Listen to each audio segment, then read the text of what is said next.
Bom dia, irmãos, graça e paz da parte do nosso Senhor Jesus Cristo. Espero que todos vocês estejam bem, né, nesse sábado, quando estamos na nossa 15ª aula a respeito da carta que Paulo escreveu aos Efésios. Essa é a nossa última aula, né, desse estudo aos Efésios. No próximo sábado nós estaremos iniciando o estudo, não é, da carta de Paulo aos Gálatas, não é? Estaremos estudando o livro de Gálatas e teremos oportunidade então de estar trabalhando versículo por versículo, né, de forma bem detalhada, de modo que nós possamos entender toda a doutrina, toda a teologia aplicada por Paulo ali naquele texto aos nossos irmãos em Gálatas. Vamos curvar as nossas mentes e vamos estar orando. Hoje nós estaremos estudando os versículos de 10 até 20, né? A partir do 21 são uma despedida, né, de Paulo ali, algumas orientações finais àqueles irmãos. Então o estudo mesmo, ele basicamente ele termina aqui no versículo 20. Vamos orar então, pedindo a Deus que esteja dirigindo o nosso estudo dessa manhã.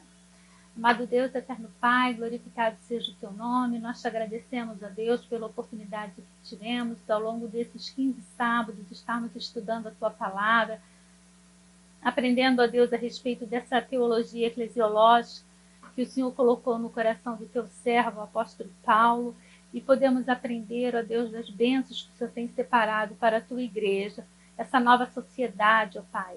Estivemos aprendendo ali sobre os nossos deveres, sobre aquilo que a forma como nós devemos nos comportar e aquilo que nós devemos fazer, ó Deus, de forma a estar atendendo o plano que o Senhor tem reservado à tua igreja aqui na terra.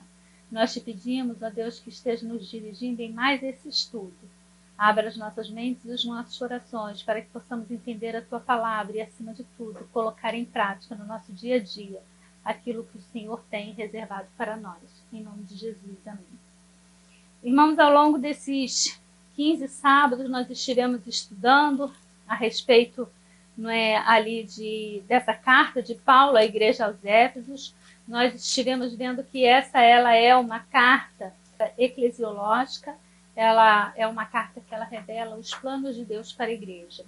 No primeiro capítulo, nós vimos ali Paulo falando sobre as bênçãos de Deus em Cristo, não é, como autor da nossa redenção. Então, Paulo vem falando ali da obra de Deus, da obra de Jesus, da obra do Espírito Santo, não é, no processo da nossa salvação. Ainda no capítulo 1, Paulo vai fazer uma oração, não é, uma oração linda, pedindo a Deus que abra as nossas mentes para que nós possamos entender a bênção, não é? A extensão da bênção que ele nos concedeu. Não é muito interessante porque Paulo não pede nova bênção, mas ele pede que nós possamos entender a bênção que Deus já nos concedeu. No capítulo 2, não é, Paulo vai explicar, não é, por que essa bênção ela é tão importante, não é? Porque nós estávamos como que mortos em nossos delitos e pecados, não é? Nós andamos, não é, outrora segundo o curso deste mundo, segundo os principados e potestades do ar. E aí Paulo vai falando, não é, que nós somos salvos por meio da graça, pela graça sois salvos por meio da fé, isso não vem de vós, é dom de Deus, não é? Ele fala ali da liberdade que Cristo nos deu, como que nós éramos, não é? Mas ele diz, vocês, pela graça de Cristo, vocês foram salvos, foram libertos de todas essas coisas.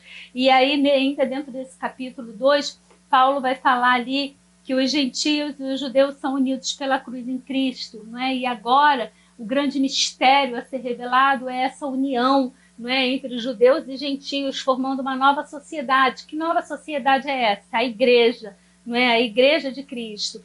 E no capítulo 3, Paulo vai falar ali que nós somos, não é, co-herdeiros, não é, somos membros do mesmo corpo, somos coparticipantes da promessa de Cristo por meio do Evangelho, não é, a vocação dos gentios.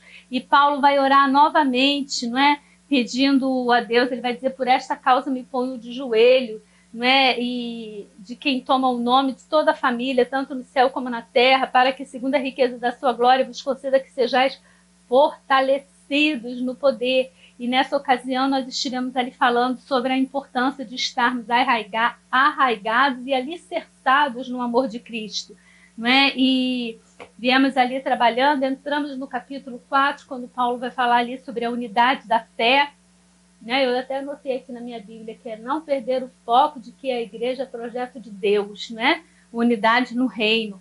E aí Paulo vai falar ali que somos somente um corpo, um espírito, do qual também nós fomos chamados, numa só esperança, a nossa vocação, um só Senhor, uma só fé, um só batismo, um só Deus e Pai de todos. Não é? Paulo vai estar ali, então, falando da unidade cristã. Logo após Paulo falar da unidade cristã, Paulo vai entrar ali naquilo que foi concedido a cada um de nós. A graça foi concedida a cada um segundo a proporção do dom de Cristo, né? Então é muito interessante porque, não é, Paulo parte de um todo, não é? No versículo 6 ele vai falar um só Deus e Pai de todos, o qual é sobre todos, age por meio de todos e está em todos. E aí ele entra, mas a graça foi concedida a cada um de nós. E ele vai falar ali então dos dons que foram concedidos por Deus para que pudéssemos estar realizando a sua obra dentro dessa nova sociedade.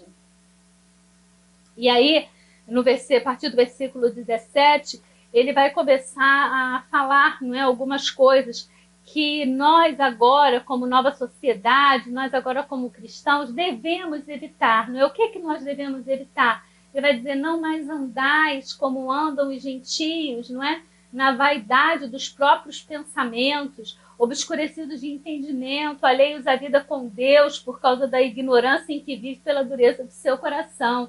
Não é? E ele vai ali então estar tratando sobre aquilo que ele vai sempre colocar uma coisa negativa e uma coisa positiva, lembra? Então ele vai dizer, aquele que mentia, agora fale somente verdade. Aquele que roubava, agora trabalhe e ainda ajude as pessoas que necessitam. Ele vem sempre colocando aqui, ele parte da teologia para a prática, né? Ele para de falar a respeito daquilo que é ser cristão, as bênçãos que nós recebemos, a unidade da igreja, e ele começa a falar sobre como nós devemos agir como cristãos.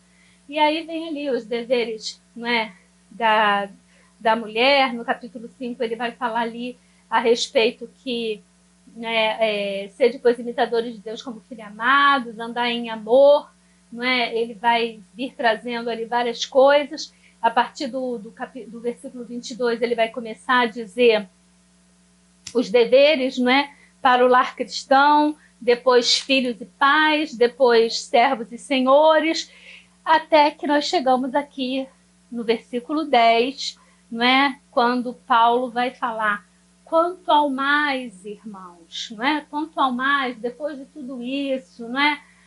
Que foi tratado ao longo desses 6 versículos, né? Depois de tudo que foi explicado para vocês, eu rogo que vocês sejam fortalecidos no Senhor e na força do seu poder. Não é? Muito lindo esse versículo. Esse quanto ao mais, não é uma expressão que era usada, não é, pelos gregos. Não é? Ela teria um sentido de finalizar uma expressão. Então ele significaria assim, finalmente, não é? Mas aqui a gente vê que Paulo, na verdade, ele ainda vai demorar um pouquinho até encerrar essa sessão. Então, na verdade, aqui o verbo, não é, lá no seu original, ele seria traduzido como, ele usa a expressão não exatamente no final da sessão. A ideia trazida por Paulo é de vida cristã futura, como devemos nos conduzir. Então, traduzindo, né, colocando isso em miúdos, é como se ele estivesse dizendo, de agora em diante, a vossa conduta como crente deve ser assim.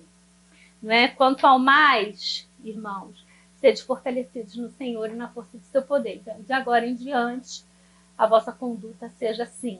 E para que ela seja assim, não é, diante de tudo aquilo que ele nos explicou, para que nós mulheres possamos ser submissas aos nossos maridos, para que os maridos amem as mulheres como Cristo amou a igreja, para que os filhos sejam obedientes, para que o servo seja, não é, ali também obediente aos seus senhores, e os seus senhores também né, sejam aptos ali para os seus empregados, para que haja essa harmonia de vida dentro e fora da igreja. Nós precisamos estar fortalecidos no Senhor e na força do seu poder. E ele diz, não é? Quanto ao mais, sede fortalecidos no Senhor e na força do seu poder. Paulo está dizendo aqui que os crentes busquem o poder espiritual para se tornar fortes. Irmãos, para nós vivermos tudo isso que Paulo, não é, veio registrando ao longo dessa carta, não é, principalmente aqui no capítulo 4, no capítulo 5, não é, início do capítulo 6, nós precisamos estar fortalecidos. Lá no capítulo 4 ele diz, não é, que nós devemos estar alicerçados, né, e enraigados e alicerçados nesse poder, no amor, não é? Se nós não estivermos alicerçados e arraigados no amor, está lá no capítulo 3, não é? Versículo 17. Assim habite Cristo no vosso coração pela fé, estando vós arraigados e alicerçados no amor. Sem estarmos arraigados e alicerçados no amor, irmãos, nós não temos condição de vivermos nada disso aqui. Não é? Só o amor de Cristo é que nos constrange e que nos faz conviver em sociedade. Um grande erro que acontece por parte da igreja é achar que igreja é lugar de pessoas, não é, tranquilas. Igreja, irmãos, é lugar de pessoas doentes. Jesus não veio para os sãos. Ele veio cuidar daqueles que estavam doentes. Então aqui a igreja é lugar de pessoas que estão buscando a cura para as suas enfermidades, para as suas doenças. E por isso há tanta diferença, há tanto atrito. E devemos lembrar também, não é, que Paulo mesmo vai dizer que Satanás ronda os lugares celestiais, bramando como leão, buscando a quem ele possa tragar.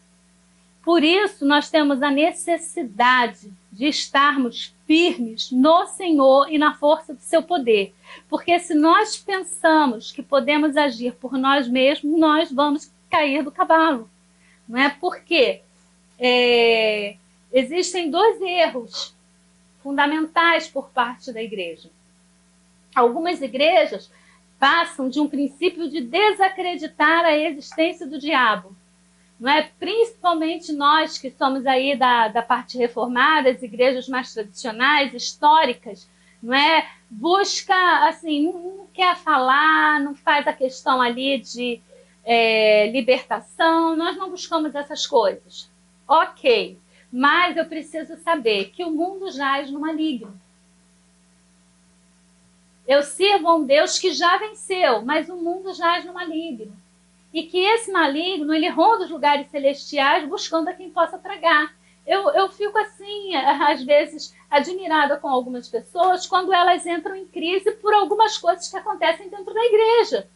Irmão, Satanás não vai se preocupar com quem está lá fora, já no mundo, entregue, não é, aos poderes das trevas. Ele não vai se preocupar com essas pessoas, ele vai se preocupar com aqueles que estão dentro da igreja.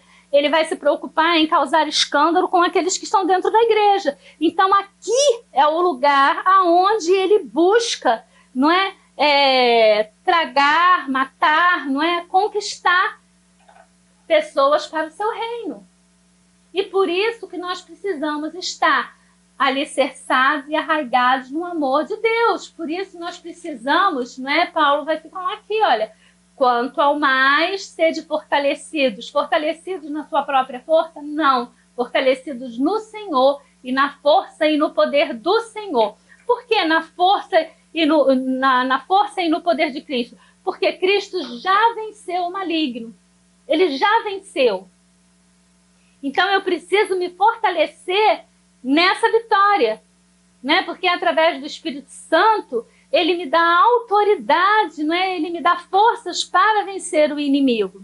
Agora, quando eu não busco a Deus, quando eu estou alienado daquilo que ele fez por mim e pela sua igreja, então, irmãos, eu não estou exatamente fortalecida, eu estou entregue, não é, a qualquer vento de doutrina, a qualquer vento que possa bater e derrubar. É por isso que nós vemos tantas pessoas que iniciam na vida cristã e muitas das vezes se afastam, e algumas que se escandalizam. Então existe aí esse erro de nós desacreditarmos na existência do diabo. E existe o outro erro, que é supervalorizar a ação do diabo. Então existem igrejas que, por outra parte, né, elas fazem basicamente o culto ao diabo, porque no culto você não fala de Deus, você não cita Jesus Cristo e o seu poder, mas você fala com o demônio, você conversa com o demônio, né? O demônio faz gracinha, o demônio pisoteia, o demônio, né, tem ali todo um palco, todas as câmeras focadas nele, né, e naquilo que ele quer fazer por meio daquela vida que ele possuiu. A melhor forma de lidarmos com uma possessão demoníaca é deixar ele, né, num canto, fora ali da publicidade, e fazer ali, então, a expulsão daquele demônio que está naquele corpo. E não dá fazer, não é, da pessoa possuída por uma encarnação do mal um centro de atratividade para o culto. Não é chamar as pessoas, venham ver aqui a libertação. Não, Satanás não é o foco do nosso culto. Cristo, não é a razão de ser da nossa unidade, da nossa igreja, e é a razão de ser do culto que devemos prestar. Devemos prestar um culto a Deus. E muitas das vezes nós exaltamos tanto o diabo que falamos em tudo no culto, menos do que falarmos em Deus. Então Paulo ele vai falar, olha, quanto ao mais, não é, sede fortalecidos, não é, no Senhor e na força do seu poder. Nós precisamos estar, né, buscar o poder espiritual para estarmos fortes. E isso é uma constante. Assim como eu preciso me alimentar diariamente, porque o alimento que eu comi ontem, ele não vai resistir, não vai estar aqui dentro de mim até hoje para me dar a devida força, eu começo a fraquejar, não é, e a ficar debilitada. Assim também é a minha vida espiritual. Eu preciso buscar esse fortalecimento constantemente, diariamente. Não é uma busca constante que o cristão deve fazer. É interessante que muitas das vezes a gente acha que porque leu a Bíblia uma vez, que porque faz as orações ali durante as refeições, aqueles que o fazem, não é, que porque vem à igreja, não é, uma vez ali na semana, eu já estou fortalecido. Não é? Esse fortalecimento é uma coisa que deve ser buscada constantemente. Não é? Se eu acredito na Bíblia, que a Bíblia é a palavra de Deus, que Deus fala comigo por meio da palavra escrita ali, pelas pessoas que foram inspiradas para escrevê-la, então eu preciso lê-la. Né? A pessoa diz que acredita na Bíblia, que a Bíblia é a palavra de Deus, mas ela não lê a Bíblia. Né? Então, são esses paradoxos que muitas das vezes vivemos e que precisamos tomar cuidado, né? Porque são nessas coisas que nós caímos. Somente, né, os crentes são convocados a buscarem o poder espiritual. Lá no capítulo 1, versículos 19 a 23, a gente vê Paulo falando sobre isso. Né? Ele vai dizer, o qual a suprema grandeza do seu poder para com os que cremos, segundo a eficácia da força do seu poder, o qual exerceu ele em Cristo, ressuscitando-o dentre os mortos, fazendo-o assentar à sua direita nos lugares celestiais, acima de todo principado e potestade, e poder e domínio, e de todo nome que se possa referir, não só no presente século, mas também no vindouro, e pôs todas as coisas debaixo dos seus pés, para ser o cabeça dentre todas as coisas, o deu à igreja, a qual é o seu corpo, a plenitude daquele que a tudo enche em todas as coisas. Né? Então nós somos convocados a buscar o poder espiritual. É somente por meio de Cristo, que ressuscitou e venceu a morte, que nós podemos esperar semelhante vitória.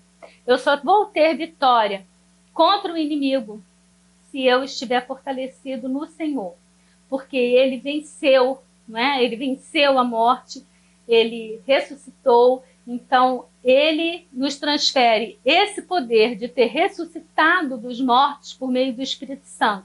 Então, quando eu busco me encher, não é, ali da força, né, para ser fortalecido no Senhor, eu o busco, não é? E o Espírito Santo é aquilo que me reveste, que me fortalece, não é? E que me preenche. E Paulo vai continuar aqui. revesti-vos de toda a armadura de Deus, para poder ficar firme contra as ciladas do diabo. Aqui, mais uma vez, não é, vem aqui ao ponto que eu tratei com os irmãos, a questão de sermos, não é, fortalecidos para podermos resistir às ciladas do diabo, porque o diabo, ele arma ciladas, não é, contra mim, contra você. A Bíblia diz que ele ronda, não é, os lugares celestiais, bramando como leão, procurando a quem possa tragar. Então ele está ali, ele está rondando. O diabo não é onisciente, ele não é onipresente, mas ele tem os seus anjos, os demônios, não é? E ali os demônios ficam rondando, buscando, não é, um momento, uma fraqueza, não é, uma mentira, um desgaste emocional, não é? Ele fica ali buscando uma oportunidade de forma a nos, não é, a nos deixar ali naquela cilada. O que é uma cilada, não é? Cilada é uma coisa que você arma para pegar, né, um inimigo, para pegar um animal, não é? Quem caça, não é? Então geralmente se faz ali aquelas ciladas, não é, para passarinho, cilada quando a gente vê filme, né, americano, onde a caça não é proibida. Então a gente vê ali as ciladas que se armam para poder pegar cervos, né, e outros tipos de animais. Então existe ali toda uma artimanha, toda uma preparação, não é? Existe todo um cuidado, porque o inimigo vai estar olhando, ele vai ver o melhor lugar para nos atacar, não é? Ele vai ver o melhor momento para nos atacar, ele vai ver a melhor forma para nos atacar. Você não vai ser atacado em coisas que você é forte. Você vai ser atacado naquilo que você é mais fraco. E ele está lá do seu lado, né? Ele está lá vendo se você é fraco por gostar de uma pornografia, ele está vendo se você é fraco por gostar de um dinheiro fácil, ele está vendo se você é fraco na mentira. Ele está ali te observando no seu dia a dia, vendo os seus deslizes, não é? No seu dia a dia. E ele vai armando ali uma situação onde ele possa te tragar e te envergonhar. Né? Então ele diz, revesti-vos de toda a armadura de Deus para poder ficar firme contra as ciladas do diabo. E aí Paulo vai continuar dizendo, porque a nossa luta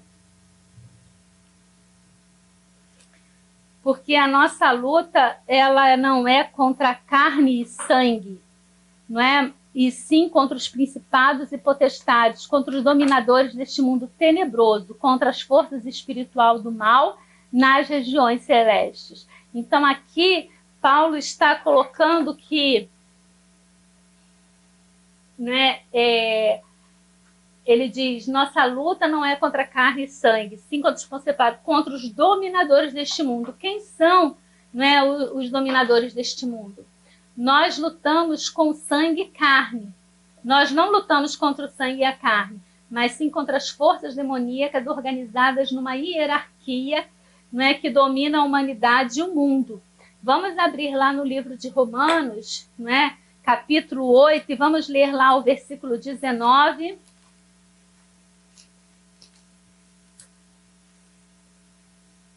Romanos 8, o versículo 19, ele vai estar falando aqui.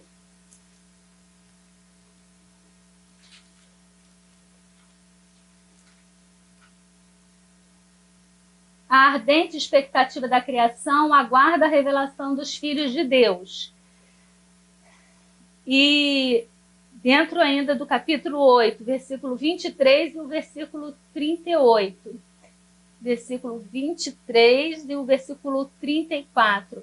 Né? O 23 diz, e não somente ela, mas também nós, que temos a primícia do Espírito, igualmente gememos em nosso íntimo, aguardando a adoção de filhos, a redenção do nosso corpo. E o 34, ele vai falar, quem os condenará? É Cristo Jesus quem morreu, ou antes quem ressuscitou, o qual está à direita de Deus e também intercede por nós. Então nós vemos que os dominadores deste mundo, não é, nós lutamos com o sangue, com a carne, não lutamos contra o sangue com a carne, não é, mas sim contra as forças demoníacas organizadas numa hierarquia que domina a humanidade e o mundo. O príncipe desses poderes é Satanás, que controla todas as camadas na rebelião contra a suprema autoridade de Deus. Só a maior força de Cristo, que venceu essas forças demoníacas na cruz, é que pode nos dar a vitória. Essa luta não adianta você se armar de você mesmo. Você achar que você é forte o suficiente. Não é? Paulo vai dizer que quando ele se sentia forte é porque ele estava fraco. E quando ele reconhecia que ele estava fraco, então ele estava forte. Quando eu reconheço a minha fraqueza em lutar contra essas armadilhas, contra essas ciladas do diabo, então eu começo a me fortalecer. Eu só consigo me curar quando eu reconheço que eu estou doente. Não é? Então aqui Paulo ele está falando que a nossa luta não é contra o sangue e a carne, sim contra os principados e potestades, contra os dominadores deste mundo tenebroso, contra as forças espirituais do mal nas regiões celestes. Aí Paulo vai começar.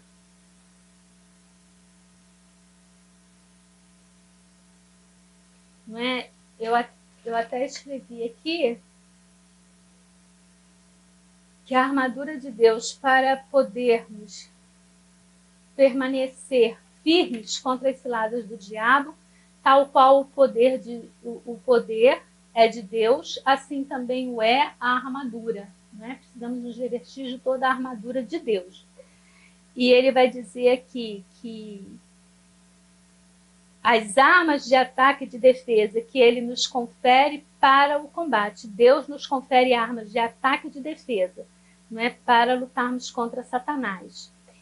A armadura, não é, que Paulo vai dizer, portanto, tomai toda a armadura de Deus para que possais resistir no dia mau. Não é? É muito interessante porque quando Paulo está dizendo aqui, tomai toda a armadura de Deus, Paulo então ele vai começar a descrever as peças que compunham uma armadura. Não é? Paulo ele havia sido militar e Paulo também ele vivia acorrentado a um guarda romano. Então é uma coisa que Paulo conhecia bem, o tipo de armadura que um soldado vestia. Mas o interessante é que Paulo coloca aqui que nós devemos tomai, não é? Quando ele bota aqui tomai, eu até escrevi que tomai é estender a mão e pegar a armadura posta à nossa disposição. Eu achei essa observação aqui muito interessante. Né? Então Paulo está dizendo, olha, portanto, tomai, pegue aquilo que já está à disposição de vocês. Estenda a sua mão e pega aquilo que Deus já te deu, não é? Deus já te fortaleceu. Cristo já morreu na cruz, não é? Então ele já venceu o inimigo. E eu preciso me apoderar, não é? Eu preciso estender a mão para poder me revestir com esta armadura. Então, anotem aí, né, que esse tomai é tomar, estender a mão para pegar a armadura posta à nossa disposição. Quando Cristo morreu no Calvário, todos nós podemos ser vencedores em Cristo. Não é? Então, coloque aí. E aí ele vai dizer, portanto, tomai toda a armadura, toda. Nada deve ficar sem proteção. Não é? Todo o nosso corpo deve ser revestido. Não é? Não podemos deixar nada sem a proteção. Aí eu lembro até daquela expressão, né? O calcanhar de Aquiles. Não sei quantos irmãos conhecem a história de Aquiles, mas ele, quando, não é, dentro da cultura, né, grega, eles dizem que quando ele nasceu, ele foi oferecido, né, ele foi banhado, e a sua mãe o pegou, não é, pelo calcanhar e banhou Aquiles ali em alguma coisa que deu a ele força, né, deu a ele poder. Mas o calcanhar de Aquiles ficou de fora, né? Porque foi justo onde ela pegou, né? Ela segurou para poder banhar o Aquiles. E quando na guerra o Aquiles vem a falecer, é justo porque ele leva uma flechada naquele calcanhar. Ele podia levar uma flechada em qualquer parte do corpo dele que ele estava revestido, mas ele levou justo no calcanhar onde ele não estava revestido. Por isso, né?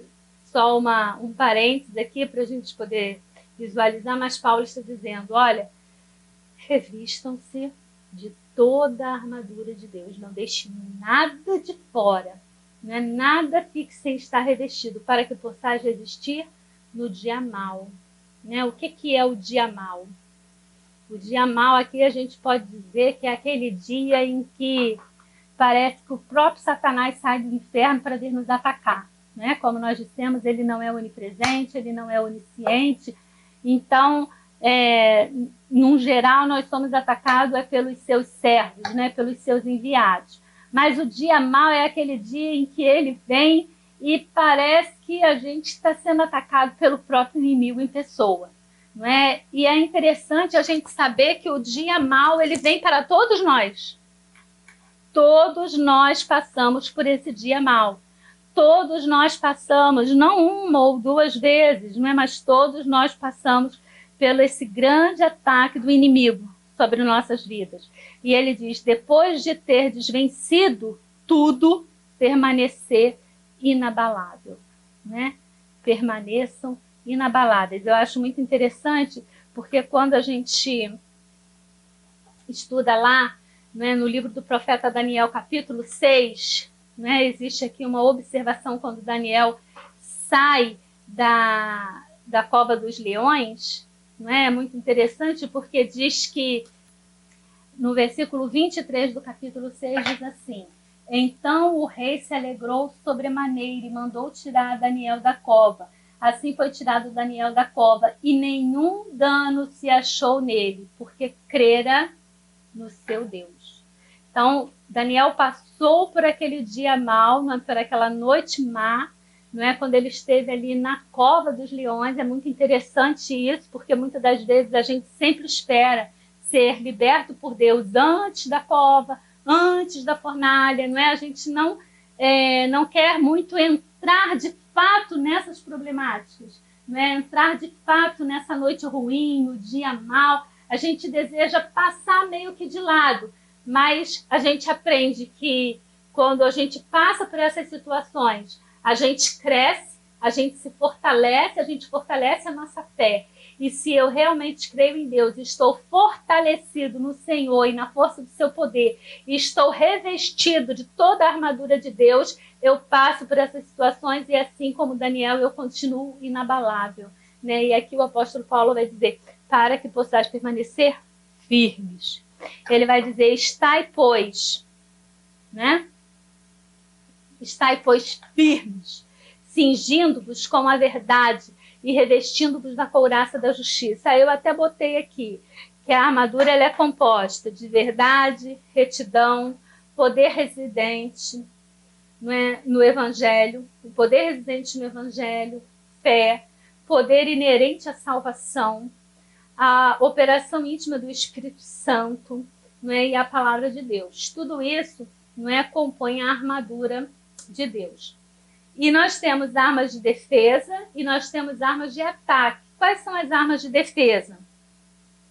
O capacete da salvação, não é? O capacete que dá a salvação, o cinturão, não é? Que apertava a armadura em volta do corpo, a verdade, o peitoral, não é? Que eram duas partes chamadas de asas, não é? Que protegiam os órgãos principais. Então esse peitoral ele cobria a parte da frente, né, protegendo os órgãos principais do nosso corpo e também a parte de trás, e ele era composto por justiça.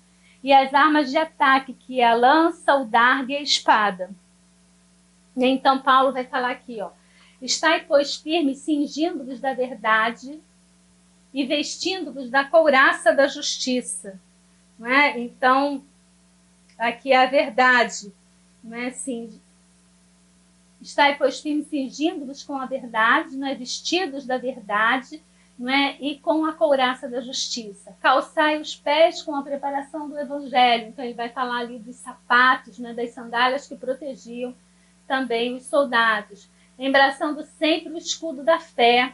Não é? Então, o escudo, ele entra aqui em armadura de defesa e ele protegia, né? A fé nos protege do ataque.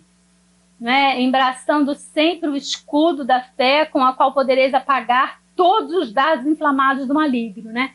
Então, o escudo a gente vai lá se protegendo. Veio um dardo, você levanta o escudo. Veio o outro, e a gente vai dessa forma se protegendo. Tomai, pois, o capacete da salvação e a espada do Espírito, que é a palavra de Deus. O capacete, não é da salvação, nós precisamos ter, não é, na nossa mente ali a salvação, termos firmeza, né, de tudo aquilo que nós estudamos, principalmente ali no capítulo 1, que fala a respeito da salvação do cristão, ter certeza da salvação. Né? Algumas pessoas estão na igreja e não têm certeza da salvação. E ele coloca aqui, tomai também o capacete da salvação, a espada do Espírito, né? A espada que é a palavra de Deus. E ele vai dizer, ó, com toda oração e súplica, em todo o tempo no Espírito, e para isto vigiando, com toda perseverança e súplica por todos os santos. Aí eu pesquisei e eu trouxe aqui para os irmãos que era costume entre os antigos gregos e romanos, depois de estarem revestidos com a armadura, comerem juntos e precederem ao ataque com uma súplica aos deuses, pedindo sucesso. No verso 18, Paulo vai falar, com toda oração e súplica, orando em todo o tempo no Espírito, e para isto vigiando com toda perseverança e súplica. Então ele pega aquele ato que era muito comum entre os soldados gregos e romanos, não é? De depois de estarem vestidos com toda a couraça, com toda a armadura, eles se sentavam para fazer uma refeição e então eles faziam as suas súplicas aos seus deuses. Então Paulo está dizendo, olha, revistam-se, né, com toda a armadura de Deus e depois, né, com toda a oração, com toda a súplica, né, peça a Deus que esteja guiando vocês, né, em todo o tempo no Espírito, para isso vigiando com toda perseverança e súplica com todos os santos. Paulo está ali, então, utilizando, ele nos recomenda toda oração e súplica, orando em todo o tempo no Espírito, para que possamos ficar firmes, né? Ou seja, para que possamos oferecer resistência aos ataques do inimigo, às ciladas, aos planos que ele arma. E aí Paulo vai dizer, e também por mim, né? Finalmente Paulo vai pedir algo por ele. Não se esqueçam que Paulo estava preso e ele podia pedir diversas coisas, né? Ajuda para o aluguel que ele estava pagando. Paulo, né, podia pedir que os irmãos orassem pela sua libertação. Ele podia pedir N coisas, mas Paulo está aqui pedindo, né? Para que me seja dado, no abrir da minha boca, a palavra, para com intrepidez fazer conhecido o mistério do Evangelho, pelo qual sou embaixador em cadeias, né? É lindo isso aqui. Para que em Cristo eu seja usado para falar como me cumpre fazê-lo, né? Amém, que o Senhor possa estar abençoando, que os irmãos tenham sido tremendamente abençoados no estudo dessa carta, não é? Como eu fui, não é? Desejo o mesmo para todos nós, a exemplo desse servo, né, do Senhor que permanecia inabalável diante de toda e qualquer situação. Como disse logo no início, no próximo sábado, a partir do próximo sábado, nós estaremos estudando a carta de Paulo aos Gálatas, né? E também, com certeza, teremos muito a aprender, muito a crescer com esse estudo. Eu espero que os irmãos assistam, que os irmãos compartilhem esse vídeo com os seus amigos, né? Que você se inscreva no canal se você ainda não foi inscrito, que você dê o seu like se você gostou desse estudo. E espero os irmãos no próximo sábado, iniciando ali, contando a história, né, da cidade. A primeira aula, a gente não entra no conteúdo bíblico, né, necessariamente, mas a gente cria ali o panorama para que os irmãos possam se contextualizar dentro daquilo que estaremos estudando. Que o Senhor possa estar abençoando a todos nós. Amém.